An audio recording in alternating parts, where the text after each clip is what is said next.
বাংলাদেশের তিনটি জনপ্রিয় ইভেন্ট হলো বিয়ে, বৌভাত এবং বিপিএল। আমার এক বান্ধবী বিয়ের আসর থেকে বিপিএল ম্যাচ দেখতে চলে গিয়েছিল। তার কাছে নাকি বিপিএলই আপন, কারণ বিয়ে জীবনে একবার আসলেও বিপিএল প্রতি বছরে একবার করে আসে। বিপিএল আসলেই সারা বাংলাদেশের মতো আমাদের বাসায় উন্মাদনা শুরু হয়ে যেত।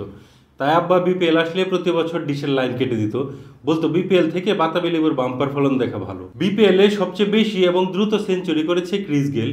ক্রিস গেলের জন্ম 21শে সেপ্টেম্বর, বিশ্ব শান্তি দিবসের দিন। ভাবা যায় বিশ্ব শান্তি দিবসের দিন জন্মানো একটি লোক মাঠে নামলে বিরোধী দলের অশান্তি শুরু হয়ে যায়। ক্রিস গেলের ঠিক এক বছর পরে একই তারিখে জন্মগ্রহণ করেন কারিনা কাপুর।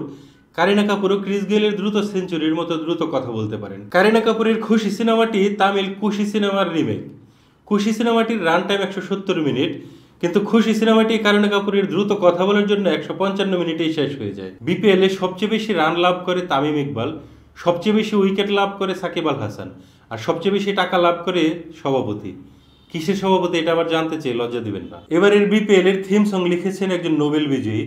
উনি সাহিত্যের নোবেল বিজয়ী না, শান্তিতে নোবেল বিজয়ী। এটাই বাংলাদেশের প্রথম বিপিএল, না মানে আপাহীন প্রথম বিপিএল। বিপিএল এর এবারের আসরে রাজশাহী দলটা একটু ব্যতিক্রম, কারণ রাজশাহী দলের নাম দুর্বার রাজশাহী, আর সব দলের নামের আগে পিছিয়ে একটা ইংরেজি শব্দ আছে। এবারের বিপিএল এ তিনজন বড় খেলোয়াড় নেই, সাকিব আল হাসান, মাশরাফি বিন মুর্তজা এবং ওবায়দুল কাদের। আমি কখনো স্টেডিয়ামে গিয়ে বিপিএল ম্যাচ দেখিনি, তবে আশা করি এবার একটা ম্যাচ দেখব। যদি হাতে প্রচুর সময় থাকে, রাস্তায় করিয়ে হাজারখানেক টাকা পাই আর আম্মা বাসা থেকে বের করে দেয়। এই কথাটা সিরিয়াসলি বলিনি। সিরিয়াস কথা হলো এবারের বিপিএল এর ফাইনাল ম্যাচটা অবশ্যই মাঠে গিয়ে দেখব। টাকা না থাকলে প্রয়োজনে কিডনি বিক্রি করব। আমার কিডনি না, আমার বউয়ের কিডনি।